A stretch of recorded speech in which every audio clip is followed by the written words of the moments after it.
It started with a kiss that felt like fire, desire, everything. But behind those lips, secrets were hiding texts from a mysterious Lisa, late-night whispers, and lies Alex thought I'd never uncover. The more he kissed me, the more his lies unraveled. 40 unraveled, everything shattered. What would you do if the person you loved someone else too? Stay with me for this story of passion, betrayal, and heartbreak. Hey everyone, welcome back to Trust Broken. If you're new here, this channel is about real stories of betrayal, heartbreak, and the painful lessons love teaches us. Today's story is deeply personal. It's called The More He Kissed Me, the More His Lies Unraveled. This is my story. Names are changed, but every emotion you'll hear is real. I want to start with the moment that quietly changed everything. It was a cold, rainy Friday night in Seattle. The kind of rain that feels endless, soaking the streets and blurring the city lights. I was standing alone in our apartment kitchen, chopping vegetables for dinner, trying to calm a strange heaviness in my chest. Alex was supposed to be home any minute. I remember checking the clock, wondering why my hands were shaking. Then my phone buzzed on the counter. Unknown number. I wiped my hands, picked it up, and read the message. "He's lying to you. Ask him about Lisa." My heart dropped so fast it felt like the floor disappeared beneath me. I read it again and again. Who was Lisa? Was this a prank, a mistake, or something much worse? Before I could even reply, the front door opened. Alex walked in, rain dripping from his jacket, wearing that familiar smile that had made me feel safe for 2 years. "Hey babe," he said softly. He walked straight toward me, cupped my face, and kissed me. Normally, that kiss would have melted me, but this time it felt hollow. Something inside me pulled back, even though my body stayed still. I forced a smile, pretending nothing was wrong. That kiss, warm and loving on the surface, was the moment everything began to unravel. To understand why that kiss hurt so deeply, you need to know how our story began. 3 years earlier, I was 27 and living alone in a tiny studio apartment in Capitol Hill. I worked as a graphic designer at a fast-moving tech startup. My days were filled with deadlines and client revisions. My nights were quiet Netflix, takeout, and scrolling on my phone. I had just come out of a painful breakup. My ex had cheated, lied, and disappeared without warning.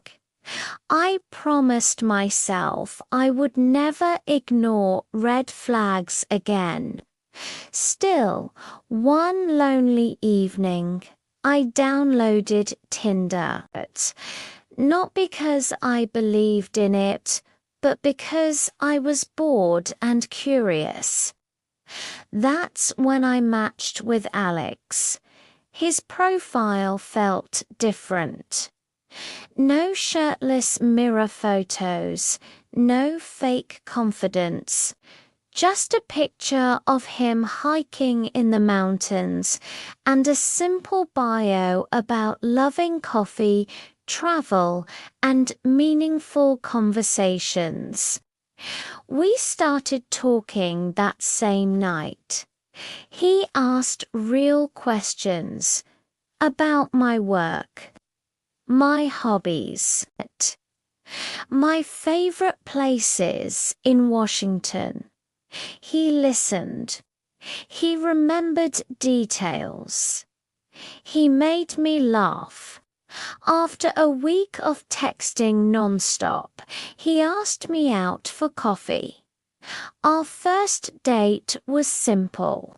A small cafe in Capitol Hill, rain tapping against the windows.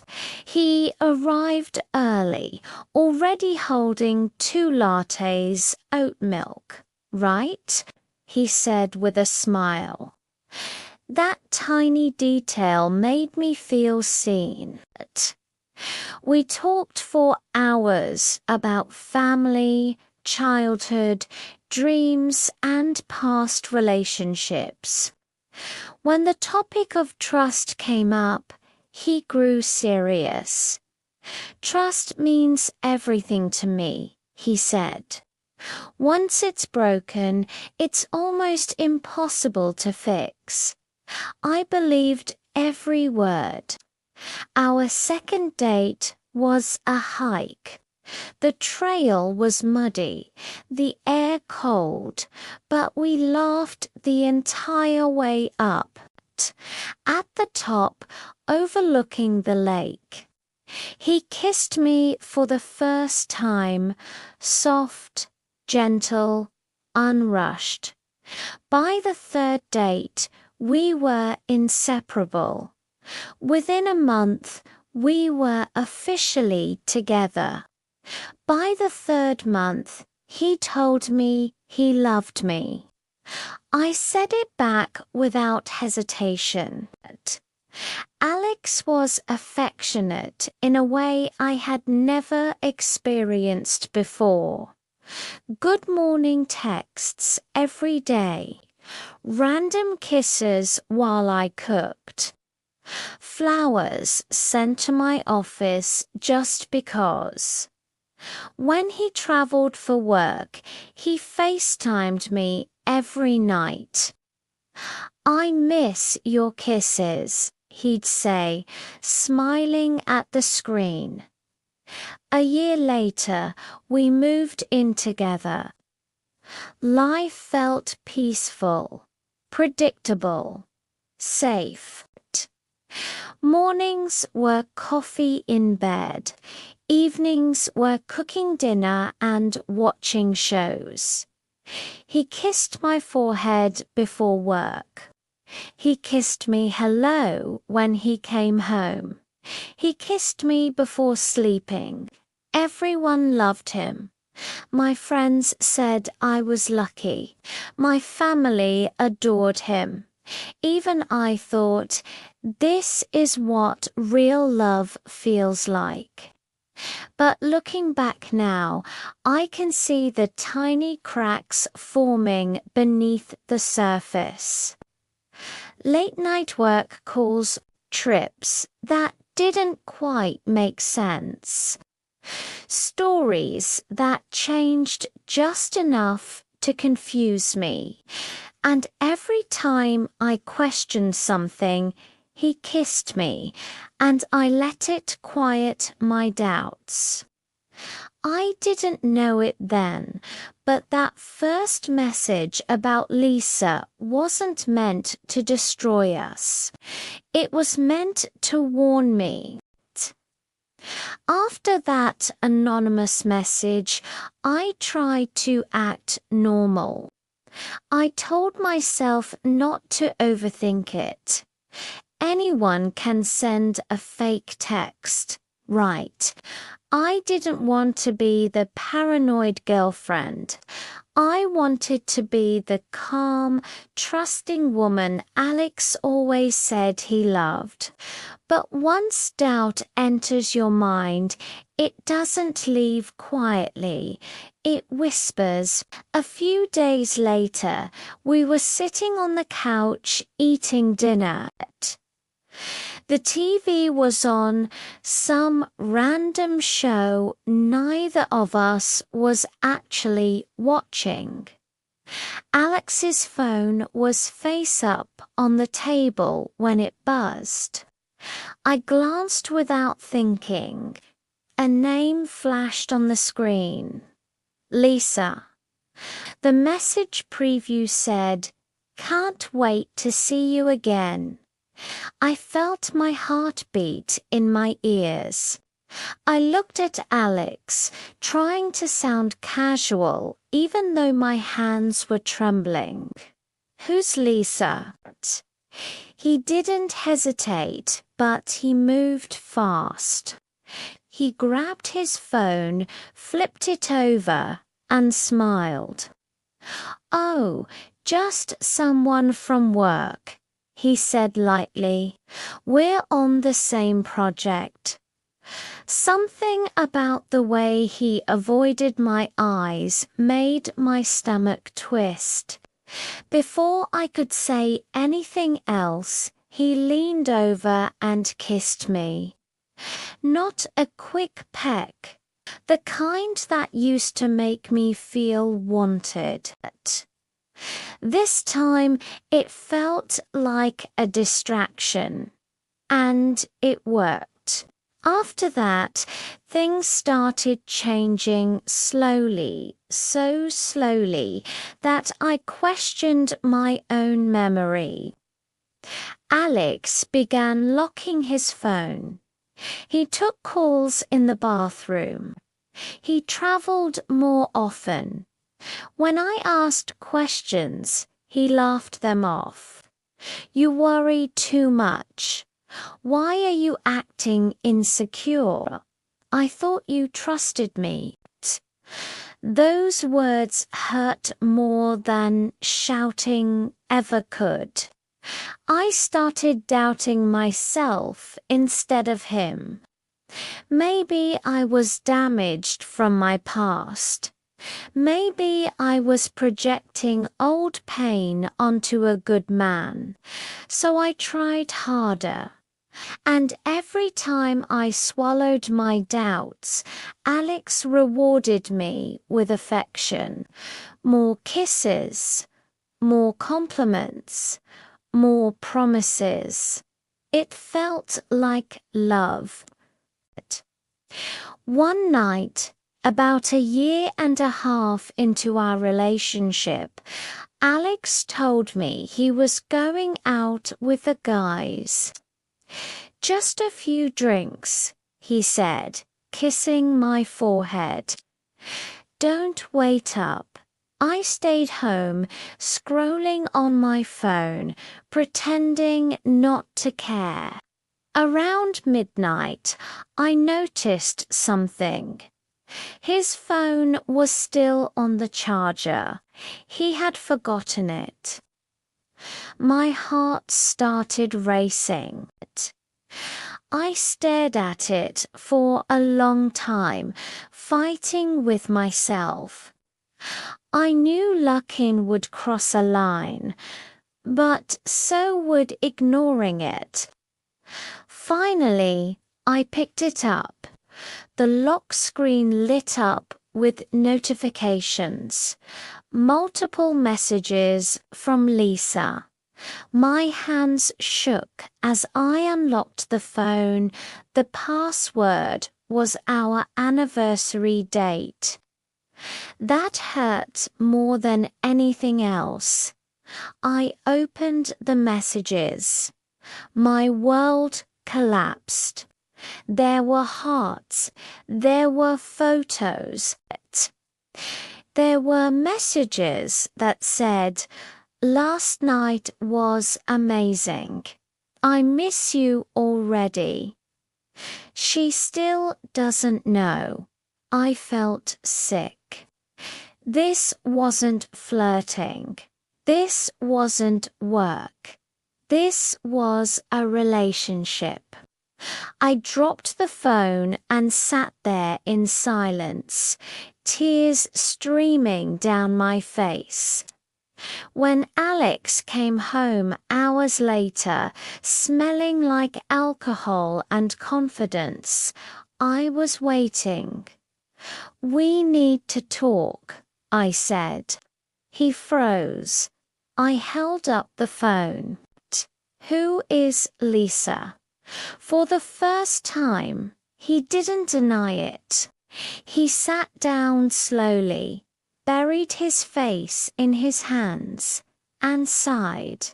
"Emily, it's not what it looks like." I laughed. A hollow, broken sound. "Then tell me what it is." He claimed she was an old friend from Chicago. He said they reconnected on a work trip. He admitted they kissed once. "It was a mistake," he said. "I love you. It's over." Then he cried, begging. We tried to fix things. At least, I did. We went to couples therapy once. The therapist talked about communication and honesty.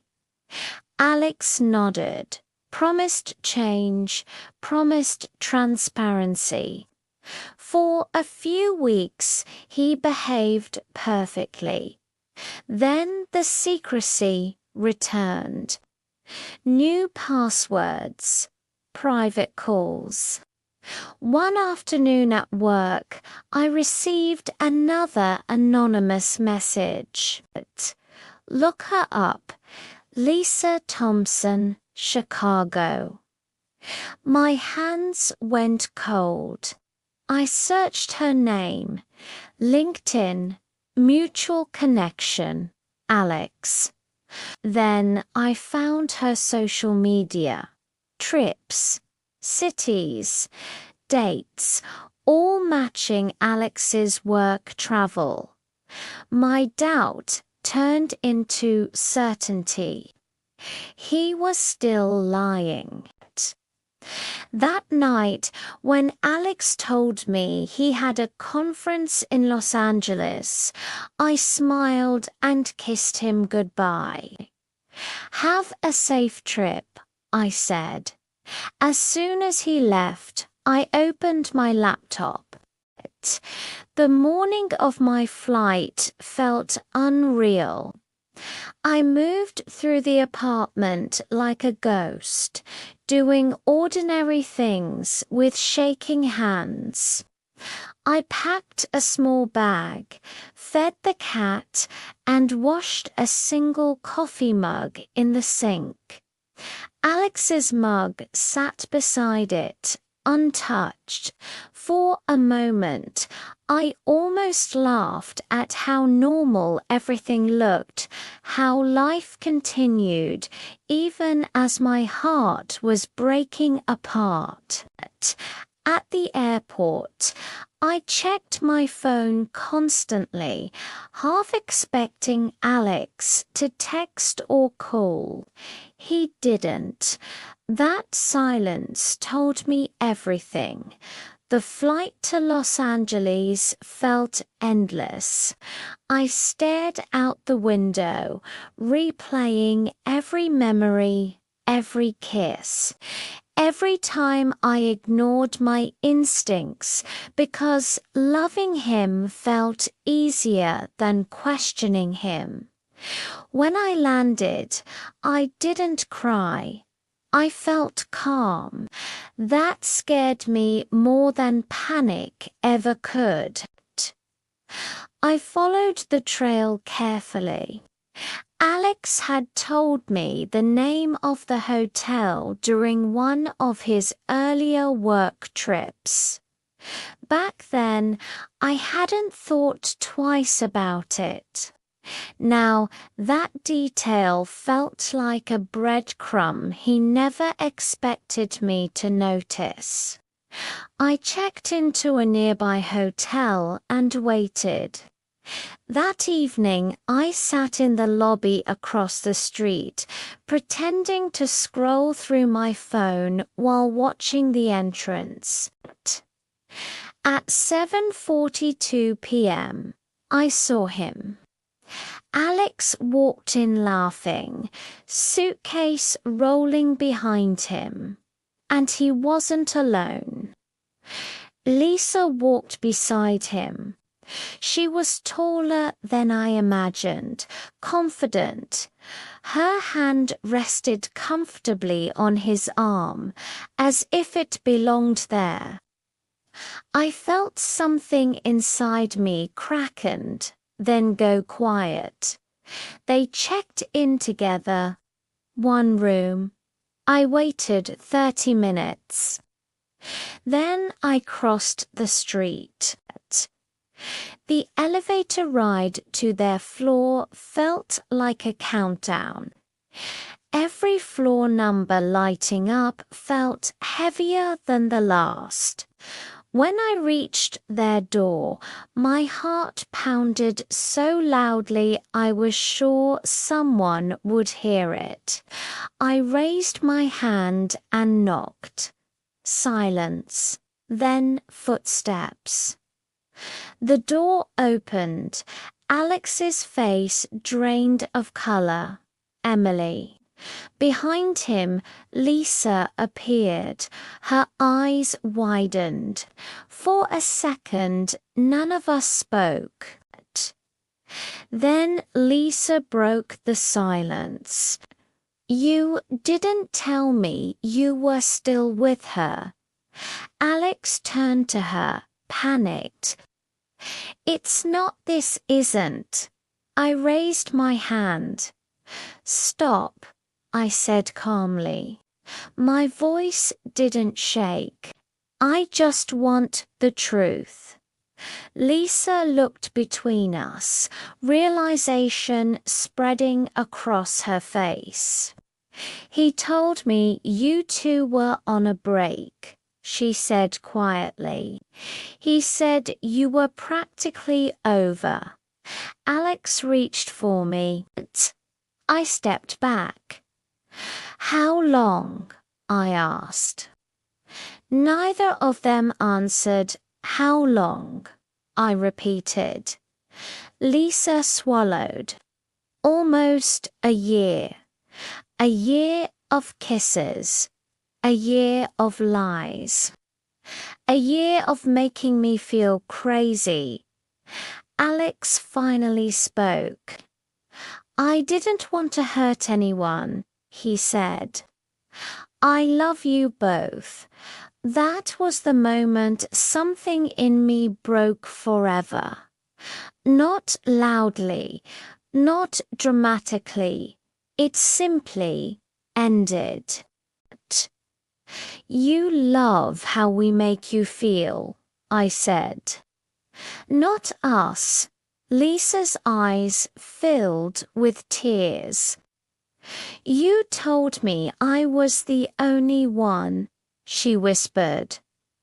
Alex looked helpless, like a child caught stealing. I felt nothing for him. Not anger, not sadness. I turned and walked away. I didn't scream. I didn't slap him.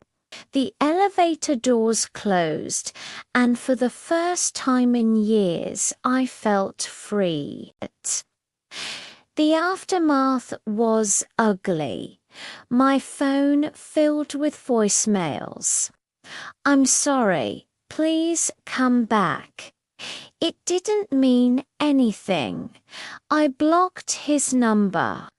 When I returned home, I packed his things into boxes and left them by the door.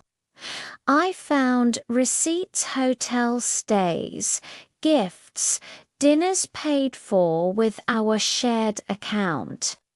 The betrayal went deeper than love. It was financial, intentional, calculated, closed accounts, took back my life. Weeks later, Alex asked to meet one last time. We met at the same cafe where we had our first date.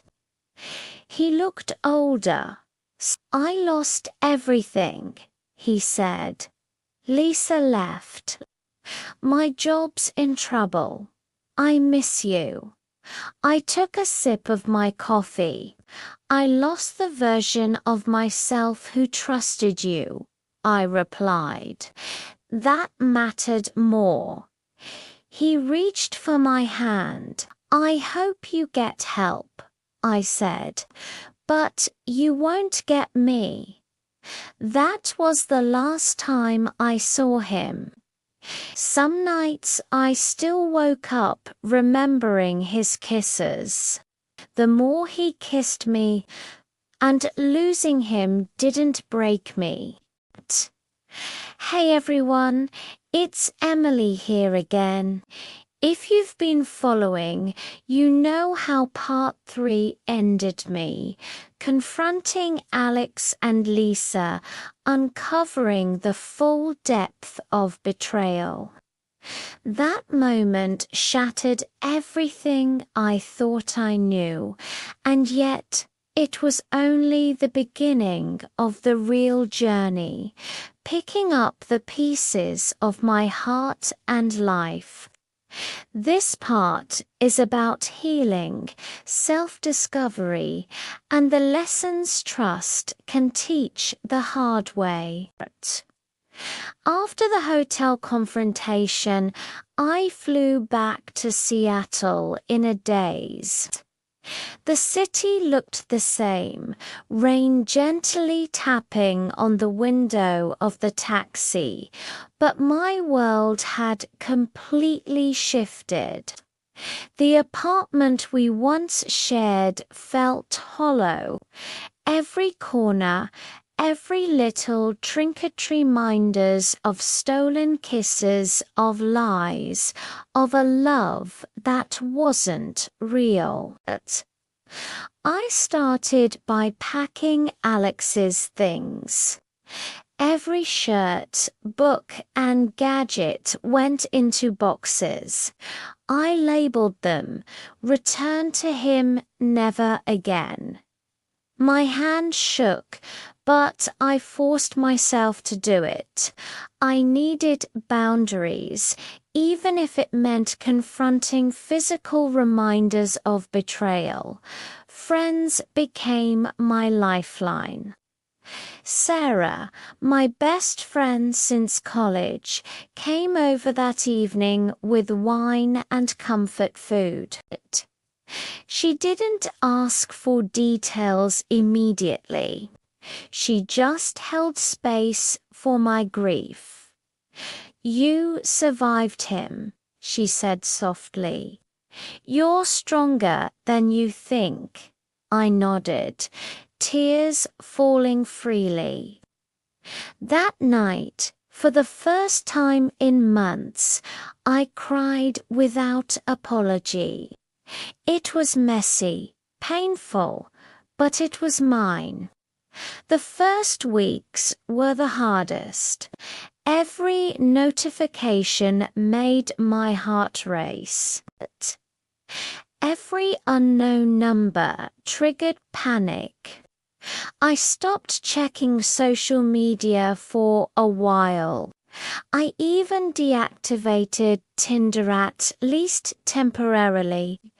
I needed space to breathe, to think without reminders of Alex's lies.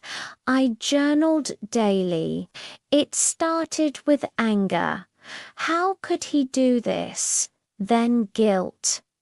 Was it my fault? Did I miss signs?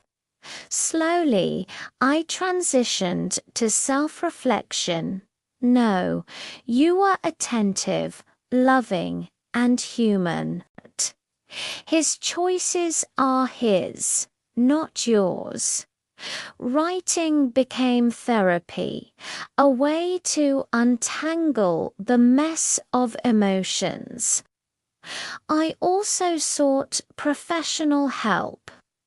I found a therapist who specialized in relationship betrayal and trust rebuilding. Sessions were intense. We unpacked layers of manipulation, how Alex used affection as a cover, how his charm disguised deceit. I learned the psychology of gaslighting and how I had been conditioned to doubt my own intuition. One session, I finally admitted aloud. I allowed him to kiss me when I already had doubts. I ignored the warning signs. Tears flowed, but I felt relief. Naming the truth was the first step toward reclaiming power. Slowly, I began reclaiming my life. I went back to routines. I loved morning runs along the Puget Sound, sketching and designing personal projects, meeting friends for coffee. I even started taking solo hikes again, something Alex and I once shared. There was a bittersweet comfort in being alone in nature, reminding me that joy didn't have to be shared with a manipulator. Dating again wasn't immediate. I wanted to rebuild trust in myself before trusting someone else. But eventually, curiosity and the desire for connection nudged me forward. I created a dating profile, not for love, but to practice boundaries. I crafted my bio carefully, emphasizing honesty and openness. Every match was evaluated slowly. No rush, no blind trust. And that was okay. It felt empowering. I was learning to protect my heart while still allowing it to feel. Financial recovery was another hurdle. Alex had siphoned money for his double life. I spent days auditing our joint accounts, making new budgets, and ensuring all his access was revoked. That process, though frustrating, gave me control.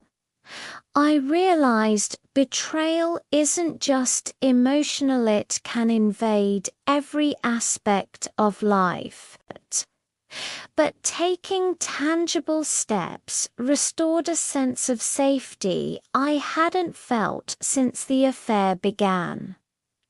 Months passed, the raw anger softened into a kind of quiet resolve. I didn't feel the need to check Alex's social media anymore. Hearing he had lost his job and that Lisa had dumped him didn't bring satisfaction. It brought closure. Karma wasn't my business, I just needed peace. I focused on the present, designing, creating, and surrounding myself with people who valued honesty. Reflection became a daily habit. I realized the biggest lessons weren't about Alex or Leslie, they were about me, about listening to instincts, about noticing tiny red flags before they become gaping holes. about valuing myself enough to walk away when respect is absent. Trust is fragile, but so is resilience. The two can coexist when nurtured properly. To solidify these lessons, I wrote a letter not to Alex, but to myself, Emily. You survived deceit. You survived heartbreak. You trusted deeply and were betrayed, but that does not define you. You are capable of love, yes, but wiser now. Let this be a reminder. Your heart is sacred. Protect it, honor it, and never compromise your intuition for someone else's charm. You are enough. Reading that letter months later, I felt tears, but not sadness, pride. I had reclaimed my story. I had rebuilt my boundaries. And most importantly, I had learned that healing isn't linear, but it is possible. PART, for closes with hope.